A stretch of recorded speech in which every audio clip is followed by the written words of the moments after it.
doon din nag-UGT sa Espanya. Kung gaano nilapit ni Lord yung daan para magiging wala nang kawala yung anak ko para hindi niya pwedeng dalawin yung daddy niya. So while nagjo-duty siya, lagi ko siyang kinakausap, Jen, critical yung daddy mo. Kailan mo pa ba siya pwedeng puntahan? Sabi ko, kung hindi mo na nakakausap, kung hindi mo na siya, hindi ka na magkakaroon ng kapatawad, mabigat yun sa puso mo na hindi ka magpapatawad. Ikaw din, hanggang sa, di talaga, ikaw na lang bahala ka dyan, ikaw gusto mo yan. Talagang di, ayaw niya talaga. Di, araw-araw, doon sa may chapel doon sa simbahan, sa hospital, napipray ko na, Lord. Sabi ko, sana kipuin mo yung puso ng anak ko. Sakto naman yung mas noon, nung linggo na yun, parang pagpapatawad din ang humili na. Sabi ng pare ng ending, sabi niya, kung sino sa inyo na mga mahal niyo sa buhay ngayon na hindi pa magpapatawad, i-message niyo na papatawarin daw, magpapatawad talaga. Kasi yun talaga ang gusto ni Lord na magpatawad ka. Tapos, yung message ko si anak ko, medyo matigas, ayaw. Kasi sabi niya, mama, mahirap kasi yung hindi ka ready, tapos mapipilitan ka dahil sick siya, tapos kailangan mo lang gawin yun. Hindi ready yung heart mo. Sabi ko, ready man yan o hindi. Kahit wala kang sasabihin, puntahan mo lang siya. Sabi ko, kahit wala kang sasabihin. Kasi bukas makalawa, pag operahan yan, di mo alam kung magising ka. Sabi ko gano'n.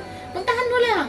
Pakiramdaman mo lang yung mo. Tapos, no choice siya kasi napipressure na rin siya sa pangungulit ko. Tapos, wala talaga siyang magawa. Pumunta naman siya sa hospital gabi.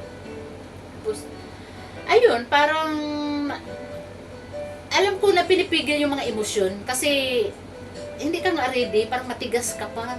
Matigas. Pero, nagiging yung daddy niya, natuwa naman na pumunta siya. Tapos, ayun, parang nag-uusap, nagiging pero sa anak ko medyo matigas pa talaga. Tapos, ayun, natuwa ako doon kasi at least sabi kong ganun, nagkita sila, nagkausap, tapos di ilang days na naoperahan. Sabi ko, pag alis ko, sabi ko salamat kasi pinuntahan mo yung daddy mo.